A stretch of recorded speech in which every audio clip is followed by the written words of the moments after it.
All right, let's get going this morning. It's Saturday fantasy baseball time. You know the deal. We like to wait till the sound comes through the chat room, and the other day we had a lot of trouble with the sound, and so I think we've got the problem fixed, and we will continue on with the nuggets, the tidbits, the bulldinky, the poppycock, and all kinds of nonsense. You know, the manager meeting was canceled, and the sound is not coming through yet, so I might repeat this when we get started. One idea is that I could just be quiet and turn my mouth off for a minute while we wait for the sound so everybody listening on demand knows where to start. But that would be just way too easy, right? We just never know how long it will take for the sound to come through, but I can tell you that the sound is good on my end.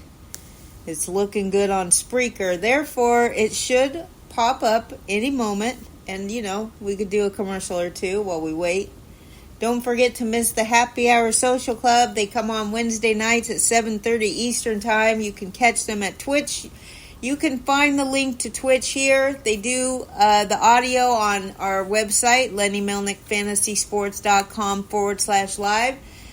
But the big group of people, if you want to have an interactive chat and a fun time, you might want to click the link and catch them at Twitch. That's every Wednesday night at 7:30. And also Thursday night, they do a show at 8 o'clock, I believe. Lenny and I hit the hay early around here. If you want to wake up with the roosters, you have to go to bed with the chickens. I'm over here entertaining myself, and I just don't even know. You know, we could make some changes if we really wanted this podcast to go viral. But we're pretty happy with the way it's working out with our friends that we have join us every weekend. Sound is good. Refresh.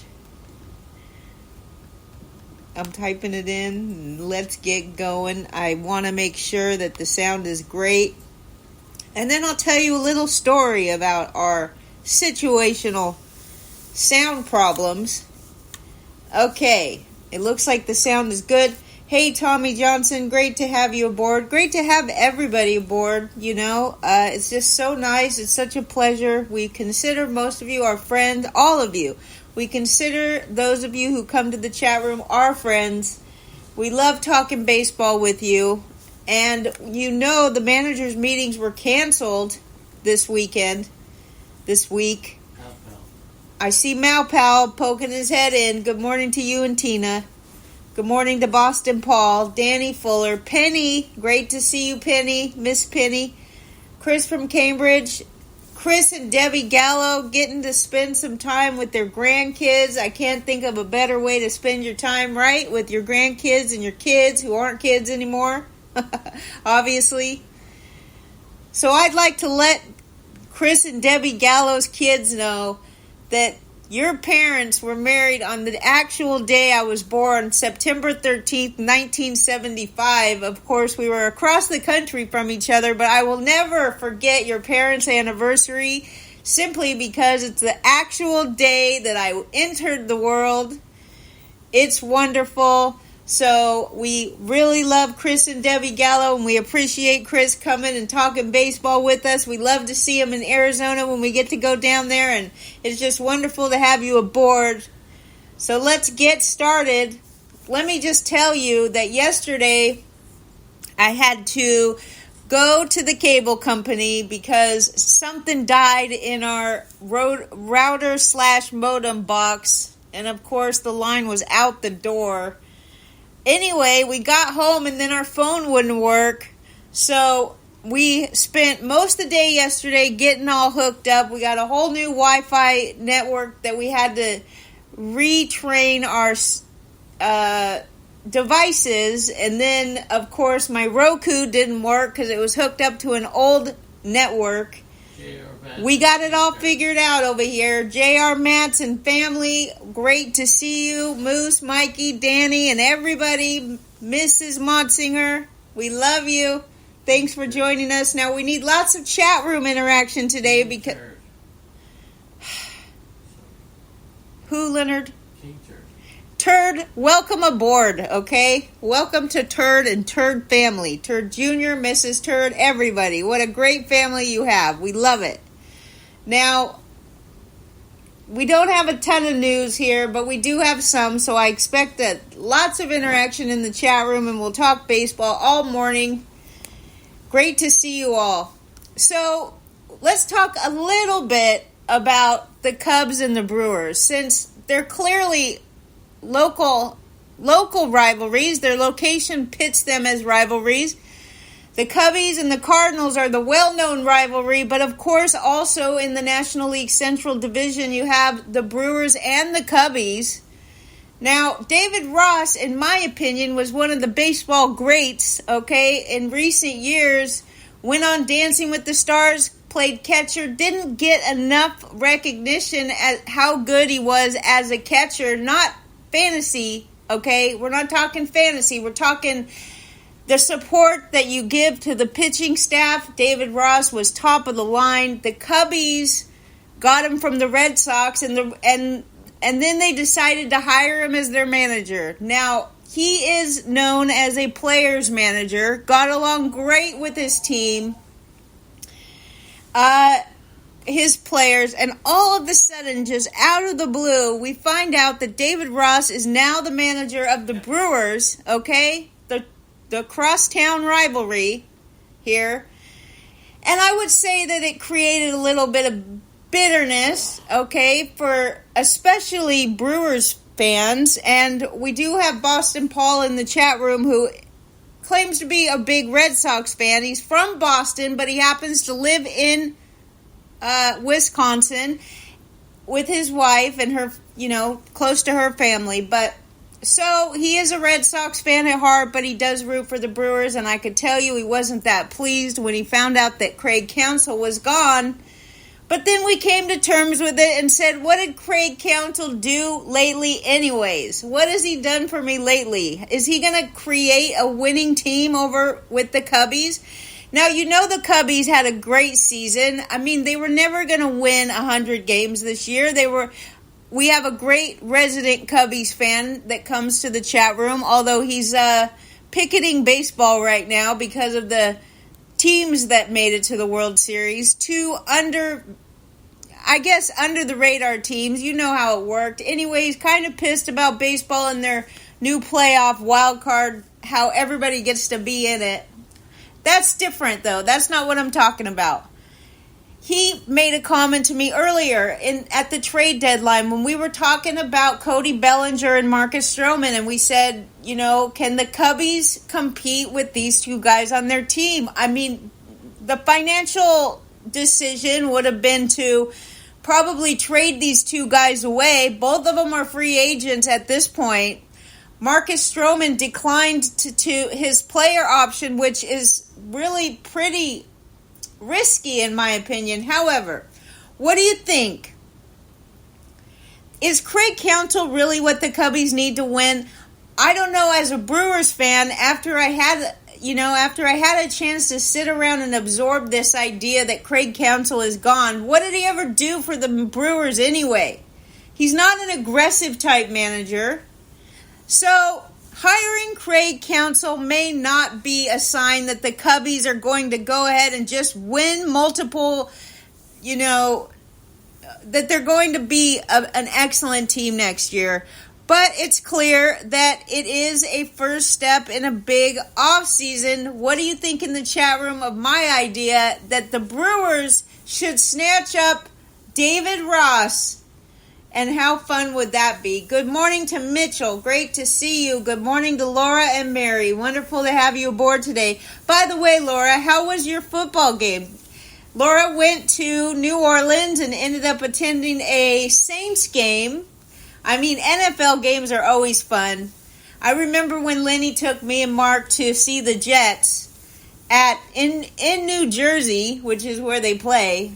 And the parking lot is always full of barbecuing, drinking beer, and a good time had by all. And I do remember it being real fun when we entered the stadium. They had a touchdown throwing contest, and they had all kinds of stuff. But it was a good time. Just want to check in with you, Laura, to see how it went over there in New Orleans at the Saints game and visiting family too.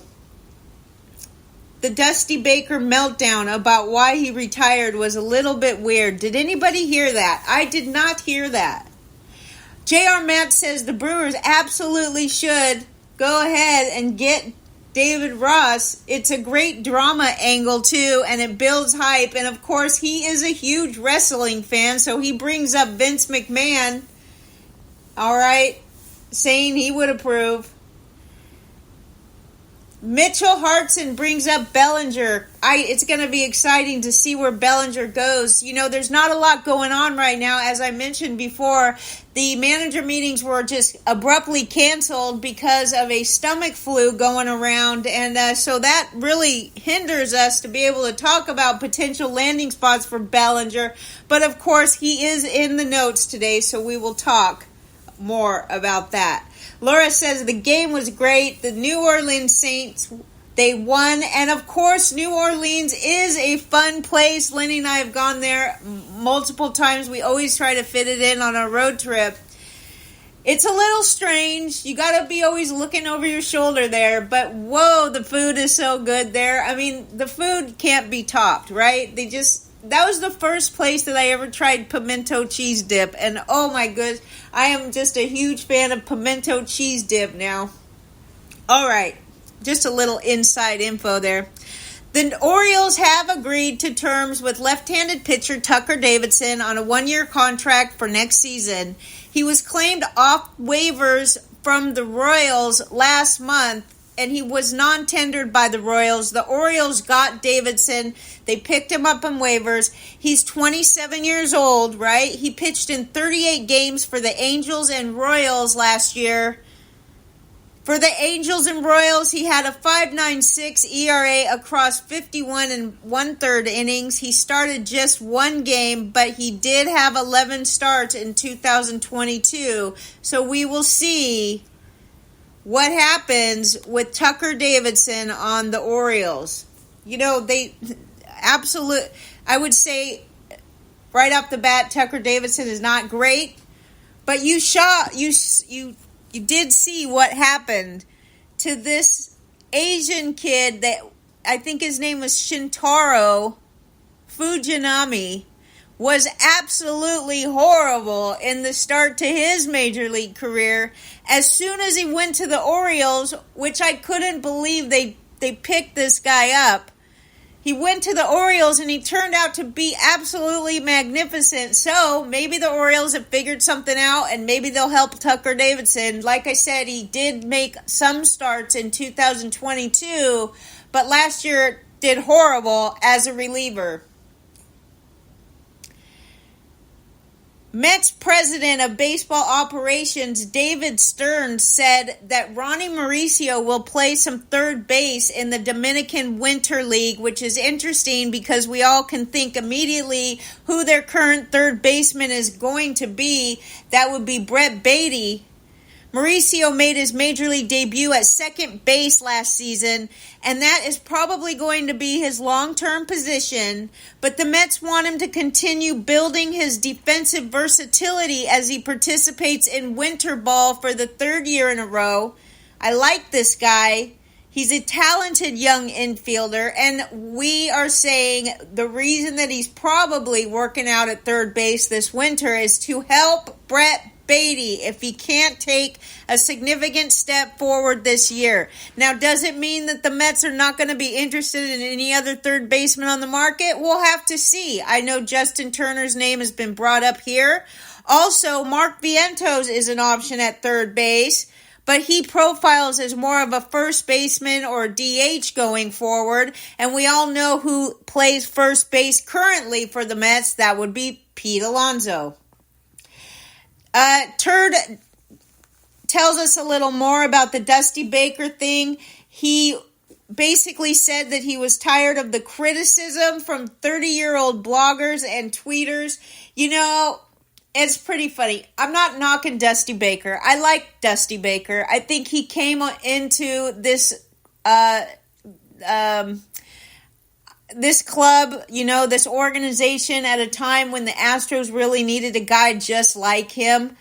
He's good for some things, but he's absolutely not great at others. He was perfect for this team at the time that they needed him. When he talks about 30-year-old bloggers and Twitter people, he's not the first one to come off like that. The sports media vultures cannot stand citizen journalists. They absolutely think that they're in this club where they're better than everybody and they know more than everybody, but they're just so bad at actually reporting the news. They would much rather get a headline by talking about some rumor or shaming some player because they aren't following and towing the vulture line. Good grief, if you happen to disagree with them in any sort of social or political topic, they absolutely have made it so these players, they don't say anything special that they wouldn't say to anybody else to these vultures, because they know if they do, the next day there's going to be some hit piece on them, and then they're not going to get voted into the Hall of Fame no matter how good their stats are. So I'm sorry, Dusty Baker, you don't like citizen journalists, you don't like bloggers. Well, nobody believes the vultures anymore because they're horrible. Atlanta General Manager Alex Anthopoulos said on Wednesday that the Braves are considering moving Vaughn Grissom to left field. I don't know how you all feel about Vaughn Grissom. I loved the fact that he played multiple positions. He's an infielder mostly. He played at shortstop and second base. He has played a little third base, but all of these positions are spoken for right now in Atlanta, and they want to find a clearer path for Vaughn Grissom, who is still only 22 years old, and he batted .330 with a .419 on base percentage across 468 plate appearances this past season with AAA Gwinnett. What do you think of Vaughn Grissom? I do. All right, let's move on. I'm checking out the chat room. JR Matt says Dusty's point about fake expertise is justified. People think they can Google crap now and give medical advice, be teachers, be legal experts, as if 5 minutes of research can substitute for years of medical school. Oh, JR Matz, I'm going to have to... I understand your point. However, do I need to be a medical expert to find out how long it takes to come back from Tommy John surgery or a UCL tear or an oblique? I mean, honestly, I really feel like it's become just so... It's almost like you're committing a crime if you happen to go and check out how long a sprained ankle takes to heal. You're not a medical expert. You're not trying to be a medical expert, but it only takes a few minutes to figure out how long these things take to recover. And you can make a decision based on that as to like whether you want them on your fantasy team. You're not trying to be their doctor. You just have I agree with you that you're not a medical expert, but if you don't take it upon yourself to investigate things on your own and you trust what these vultures have to say, I mean, I don't think you could be a teacher, a legal expert, but you can go and read the law, right? I mean, you're capable of going and finding information on your own. I highly recommend it, but I understand your point. Anyway, if you're a manager of a Major League Baseball team and you can't take the heat, okay, from some blogger, then get out of the kitchen because you're going to get heat. You're going to get heat from fans. You're going to get heat from vultures. You're going to get heat from bloggers. I don't really understand the whole idea that he's sick and tired of people, pretending they're experts. And I'll tell you once again, these sports media vultures, half the time they use unnamed sources.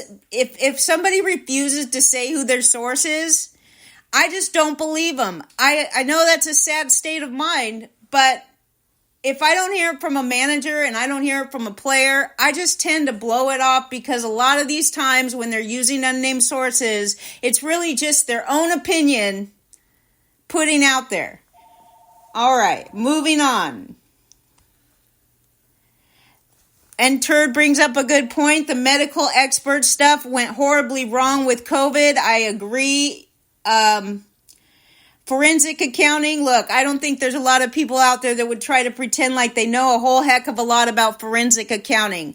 But when you berate somebody because they actually happen to go do a little research and they found out from a medical journal that it takes a certain amount of time to come back from this type of surgery, or, you could look up plantar fasciitis. You could see what happens during plantar fasciitis. You don't need a doctor to tell you that this disease causes major pain. It cannot be corrected by surgery. It can be relieved by surgery, but you know what I mean? Moving on. So, J.R. Matz, I want to point out what he says because he has a right to his opinion too. Absolutely. J.R. Matz agrees that you have to do the research, real research from credible sources, peer-reviewed and such. He also agrees that you can get a general idea about injuries and recovery time. And he thinks that people not trained to think a certain way can observe things the trained mind that others might not notice. That's true. And he says it doesn't mean they understand it with the same depth and perspective as an expert. Agree, 100%. Laura says she did not get to go to Preservation Hall. She visited family in Baton Rouge. Okay. Tigers president of baseball operations Scott Harris indicated on Tuesday that Akil Baddoo will be tendered a contract for next season. He was believed to be a non-tender candidate this winter because he only hit .213 with the .302 on base percentage in 582 combined plate appearances between 2022 and 2023. But he's only projected to make around $1.7 million next year. It's his first year of arbitration eligibility. And you remember what he did in 2021. The Tigers are hopeful that he can recapture this from 2021. As a rookie, Akil Baddoo, remember he was like a Rule 5 or he was not drafted or something. Akil Baddoo kind of came out of nowhere. Not a huge prospect pedigree going on here. But when he did come up as a rookie in 2021, he had a .766 OPS with 13 home runs and 18 steals across his first 124 major league games. Now, $1.7 million next year, I think it's worth it. Give him a break. Scott Harris, again, the major league or the president of baseball operations for the Tigers, he says that Baddoo is still very much fitting in and there is a role for him next year. He says the Tigers are not an organization that wants to give up players that can affect the game in that way just for nothing. I think it's worth $1.7 million to see if Akil Baddoo can do something good. Mitchell Hartson says the major breaking story on the organized oh, never mind. Sorry, Mitchell. I'm just updating the chat room. I don't think I need to put that in the podcast. But, by the way, you come to the chat room, you don't miss out on the good rumors going on in the world. Okay? All right. SM King Turd says that he blasts Texas Rangers coaches all the time. They aren't always right, and if they were, they wouldn't lose. And of course, what fun is baseball if you can't be an armchair manager of some kind, right? It's pretty good. Yankees are going to... Is Baddoo the next Buxton from Chris from Cambridge? That's the question. I don't know. We'll have to see, but for $1.7 million, don't you all agree that the Tigers would make a good idea keeping Baddoo? They worked with this kid now for the last 3 years. Let's get it on, get him going. He was not a highly touted prospect. He turned a lot of heads when he came around in 2021, but I will note this. When you're a rookie and nobody's ever given you any tout, the scouts haven't been watching you, and all of a sudden you sneak your way onto a major league team, it's not surprising that you do very good the first season, but baseball is a game of adjustments. There's no doubt about it. you're only going to get away with things for so long until they look at the video and figure out where your hole is, where you need to work. Let's say the pitchers finally figured out that Akil Baddoo can't hit a fastball. So what are they going to do? They're going to throw him a fastball every time. Now, that's not specifically. That was just an example that I came up with in my mind to prove that baseball is a game of adjustments. So we'll see what happens there. Of course, the Yankees are going to look to add offense this free agency. One of those targets will be the one and only Cody Bellinger. Okay, the teams are lining up for this guy. Now, this is according to John Heyman, who also talked about apparently Brian Cashman slipped in the F word in a rant at the general manager meetings. I didn't see it. So I'm sure some of you in the chat room saw it. I did see part of it. I saw the part where he said that they plan on being a better team this year, that they had good pieces, but it fell apart on them, and they just plan to be a more winning team this year, of course, right? Everybody says it. Chris from Cambridge says that the Tigers need more credit for not tearing apart one of the best bullpens in baseball. Are they still going to be the best bullpen when the Tigers finally get their stuff together? How long have the Tigers been rebuilding? Since Verlander left? Heyman said yesterday that rival executives expect the Dodgers to get Ohtani. So, rival executives meaning the Padres, the Rockies, the Diamondbacks, the Giants. Apparently, some of these executives are already accepting the fact that Ohtani is probably going to be a Dodger. Good riddance. I hope they sign him. They're going to regret it immediately. I do not feel jealous of any team that takes on Ohtani, because if they're not ready to win in 2025, then they make a huge mistake by signing this guy long term. So, right, Ohtani does make sense for the Dodgers. Ohtani has mentioned that he likes to be on the West Coast, but even more importantly than that, he wants to win. The Dodgers can do that. They also have the money to pay him, now that they're not stuck paying Bauer anymore. I had to get that one in, you know. Okay. All right. Chris Gallo says he likes daily leagues. It's not really that much more work. You can go ahead and make your moves like once a week. You know, you can set it for every day of the week. You can see who's playing, who's not. But, you know, and Ohtani, he's better in a daily league. That's no doubt about it. Yankee starters last season not named Garrett Cole had a 5.06 ERA, and there's Yankees fans out there that think the rotation is fine and they shouldn't spend the money that it's going to take to get Yamamoto.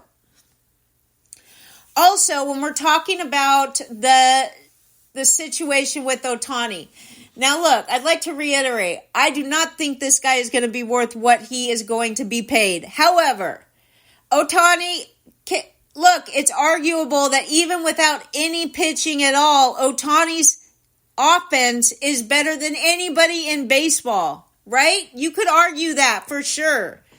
So there's a lot of people that make it sound like Ohtani is only half a player if he's not pitching, which he won't be pitching all of next year. Just his hitting alone makes him as good or better than Aaron Judge, right? We could say that. But look at all of these other hitters that are available, and I'm going to talk about them somewhat in reference to the Toronto Blue Jays, all right? The Blue Jays, Chris from Cambridge, they are most likely going to lose their DH from last year. You all know him by the name Brandon Belt. He actually led the team in at-bats from the DH position. He's back on the free agency, okay? He signed last winter for 1 year, $9.3 million, and it was quite surprising that the Blue Jays signed Brandon Belt, okay, to begin with, given his previous injuries. But it proved to be an excellent signing for the Blue Jays. He hit .254 with a .369 on base percentage in 404 plate appearances. And he was still in a platoon role that shielded him from left-handed pitching. But let's talk about the fact that the Blue Jays no longer have a DH, okay? A permanent DH or somebody that they could spend most of the time at the DH spot. I'd like to hear from you, Chris Cambridge, on this one. Should there be speculation on an Ohtani signing? It's fair to presume that the Jays will kick the tires on Ohtani, although are they regarded as a likely landing spot? Because nobody else comes close to Ohtani, right, in the free agent spot. But do the Blue Jays, are they expected to even make an attempt? Because the money that it's going to take to get this guy is going to be off the charts. Here's some other guys that I think would make great fits for the Blue Jays. Okay, including but not limited to JD Martinez, 33 homers last year, 113 games, okay? Also, we've talked a little about Justin Turner already today. He declined his player option with the Red Sox. Justin Turner batted .276 with a .345 on base percentage last year. Jorge Soler is another one available for the DH spot. He hit 36 homers, batted .250 with a .341 on base percentage. And I'd like to just make sure you all remember, Jorge Soler hit 36 home runs, playing for a team, Miami, where half of his games were at a home ballpark where it's almost impossible for these guys to hit homers. He declined his own player option, okay, to hit the free agency. Another one could be a guy like Mitch Garver. He had an excellent year as a DH catcher hybrid. Now, the name is escaping me. The catcher in Toronto, who is supposed to be way better than he performed last year, but I still think he's good. I still think he's going to be... I think that he's a good target. It's Alejandro Kirk. It came to me. I'm drafting him next year again because you want to know why? He's going to go at a spot in the draft where unproven, unnamed, bad plate discipline catchers are all going to go, and I will be honing in on Alejandro Kirk again this year. Big Al, great to see you. Good morning. Leonard Donaldson, thank you for telling me and helping me out. You guys are great in the chat room. Honestly, Eddie, great to see you, and Teresa. We couldn't do this show without you. We can't thank you enough for coming. And when there's not a lot to talk about, we all find stuff to talk about. The interaction in the chat room is top of the line. Thank you for everything, okay? Speaking of Mitch Garver, he could be somebody that the Blue Jays might add to their roster just in case they need another catcher. Rhys Hoskins is another name that Boston Paul brought up to me the other day. He's ready to get rid of Tristan Casas, and he wants the Red Sox to go for Rhys Hoskins, and I quickly mentioned to Boston Paul that the Red Sox have a lot of other spots that they need to pay attention to, and I highly doubt they're going to get Rhys Hoskins just to make the fandom happy, especially when they have Casas there right now. Yes. Rhys Hoskins, we know he missed all of 2023. He tore his ACL in spring training. When healthy, he has proven an annual threat for 30 homers and his career .242 average, .353 on base percentage. He's a better on base percentage league fantasy guy than he is in average leagues, okay? He could look for a 1-year pillow contract or a 2-year deal that gives him a chance to opt out next season because he didn't play all year. That's going to hurt his long-term value signing this year. Good morning to King Hap. Great to see you, my friend. They were talking about Alex Verdugo on MLB TV today, okay? So let me just do a sidebar on that. The manager or I think it's the GM, I can't remember his name, Boston, basically answered the reporter's questions on trading Verdugo, made sure he pointed out right off the bat that Verdugo is a Red Sox. King Happ said the other day that if they decide to trade Verdugo, Happ will drive him there personally to whatever other team might want him. Free ride from King Happ to take Verdugo to any team besides Boston. See, here's the backstory from that. King Happ does not like Verdugo, and it's all based on the fact that they traded Mookie Betts away and they grabbed Verdugo. I can't remember if it was like in the same trade where I do know Verdugo was a Dodger, so I bet it was. I bet it was the exact same trade. They sent Mookie to the Dodgers and they got back Verdugo and a couple other guys. And I think that King Happ and friends will admit that they can't stand Verdugo because he takes the place of the beloved Mookie, right? Right, King Happ? For sure. King Happ pretends like he doesn't like Taco because Taco is his family, and that's how families are. But they absolutely are fans of each other, even though Happ is mean to Taco. It's okay. Taco can handle it. Okay. All right.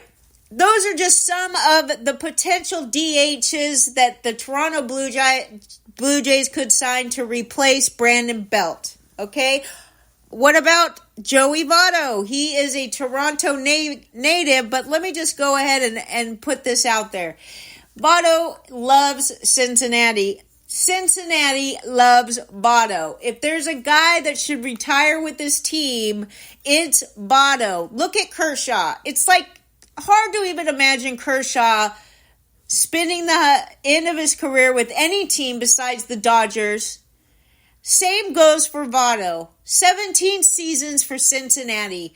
Not only, look, he stinks. He's not great. He's not going to win any ball games for these guys, but he can train the minds of the youngsters who can win ball games. He is a leader in the clubhouse. He is a veteran. He has a great work ethic.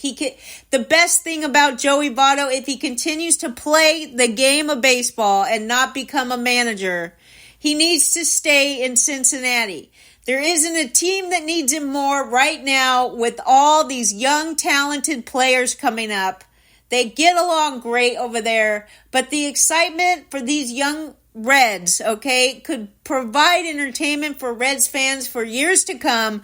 I really am praying that Joey Votto stays with the Reds, where he calls home. And yes, I know he's from Canada, but he spent all of his seasons with the Reds, and he loves the Reds. They love him in Cincinnati. If he doesn't sign with them as a player, he needs to immediately be hired as a coach over there so he could just stay with these kids who need him. Okay? I don't even care if he ever plays again. As long as he's in that clubhouse, in the dugout, with the youngsters, at the practices, that's all that matters to me. Merrill and Mitchell Hartsons are here. We love it. Thank you very much for joining us this morning. So, other than Joey Votto, there's a couple other ones that might be an option for the Blue Jays. Carlos Santana, Jock Peterson are also on the open market. Each of these players could factor in at first base or the corner outfield on occasion, although a run at any would pair them with Vladdy Jr. as defensively limited players who could step into the middle of the rotation or the Toronto lineup. Anthony Rendon. What about Anthony Rendon? He's missed much of the past 3 seasons with various injuries, and by all accounts, real and serious injuries. 2 of them required surgery. All right, other than that, though, his attitude in the clubhouse and desire to be the team leader have appeared to be lacking. The Vultures don't like the fact that he hasn't been held accountable by the Angels for grabbing a fan on opening day who was heckling him. Okay? the thing is, he was in the lineup the next day because the Oakland Police Department investigated him and let him off the hook. They said no charges were ever filed. And the Vultures don't like Rendon. I don't like the guy because he gets hurt all the time. But these guys say that he doesn't act like a leader, even though team officials, that's where you should get your news about players, from the officials on the team, not some media vulture who doesn't like people. The team officials have consistently complimented Rendon despite the fact that, look, he has not done anything to earn his $245 million 7-year contract. Also, he's not expected back in 2023. Even though they owe him lots of money. No, he wasn't expected back in 23 because 23 is over. He is expected back in 24, but he missed a lot of last season. Okay? Now let's talk a little bit before I let you go about this LIDOM. LIDOM. It's an abbreviation for the Professional Baseball League of the Dominican Republic, which was established in 1951 and played their first official season in 1955. Everybody knows this baseball organization because of the Winter League, the Dominican Winter League, where we have a lot of our young MLB newcomers playing, right? Now, let's see. They went to Citi Field, okay, yesterday. They went to Citi Field, Laura.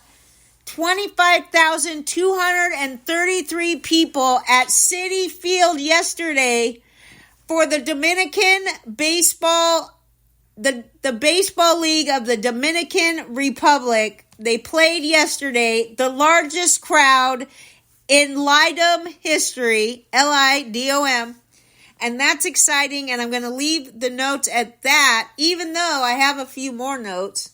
Unbelievable that I still have notes. Okay. Chris from Cambridge says the Blue Jays do have some prospects who are nearing MLB ready. He loves him a good... Hold on.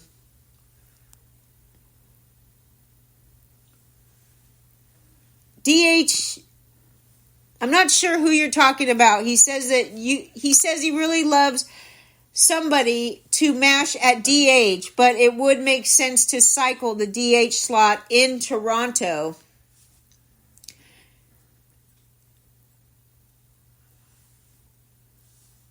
Ricky T, I have some notes about him. Let's talk about Ricky T real quick. Ricky Tiedemann. The team's third-round pick in 2021, the team I'm talking about is the Toronto Blue Jays. So in 2021, the team's third-round pick, he's at the Arizona Fall League this year. Chris Gallo, did you see him down there? I wish John was here, he would tell me. He did start throwing harder in 2021 fall, and he carried it over into early 2022, but the last 15 months for Ricky Tiedemann have seen him deal with 3 separate bouts of arm trouble, including shoulder injury in spring and a biceps tendonitis this summer. He threw just 44 innings during the 2023 season and had a 5.06 ERA with 20 walks in 32 innings at Double-A. Let me remind you, 20 walks in 32 innings is absolutely not good. He spent most of the season at Double-A. Now, he did start a game of a triple header last Saturday at the AFL, the Arizona Fall Leagues, the day that all 6 teams played at Goodyear Stadium, and he did show some good stuff, but also some of the same delivery issues that make him so high risk. He threw 93 to 98 miles an hour across his 3 innings. He struck out 5 and he walked 1. His slider velocity 78 to 83 miles an hour, and showed good movement on his 82 mile-an-hour changeup. And those 3 pitches give him a true 3-pitch mix so that he could be an effective starter. The slider is pretty good, but the changeup was better last Saturday. It's interesting. Keith Law is the one that wrote about him, did an update on what he saw at the Arizona Fall League, and that's where I'm getting this information. So Keith Law from The Athletic talked about Tiedemann's arm slot, says that it's a low 3/4 arm slot, and his shoulder is still pretty open at the time of release, which seems to put more pressure on his upper arm in order to help generate that high velocity that we talk about. Because he does this, because his number one priority is his velocity, it seems like it inhibits his command as well. Now, you can only develop a guy like this as a starter if his health allows it. So we'll see about Tiedemann. Thanks for bringing up Tiedemann. He was one of the guys I wanted to talk about. He was not on the roster when Chris Gallo was there. Wonder if that's because he's hurt again. Eddie, it's wonderful to see you guest Gladys today. That's okay. I know you're probably on your phone. Thanks for joining us anyways. Everybody, I'm going to end it there with Tiedemann. Laura, love seeing you in the chat room, lady. Big Lady in the Legend. Lady in the Legend tomorrow. Don't forget, 9 a.m. Eastern Time. Every day of the week, you find us here, 9 a.m. Eastern Time. Daniel Ferrara, great to see you, Hulkster. J.R. Matz, thanks for your input today. We really appreciate you joining us in the chat room. Say hello to Danny, Moose, and Mikey. Hope all is going great. Don't forget Mrs. Motsinger, King, Hap, and Jolene, love you too. Gallo, Chris, and Debbie, Chris from Cambridge, Big Al, both of the Hartsons were here. The whole Turd family, Mal Pal Tina, Leonard Donaldson, Tommy Johnson, Boston Paul. And Boston Paul, and Eddie and Teresa. Great to see you. Chris Gallo, have a great time with your family. Everybody, enjoy your day. See you tomorrow.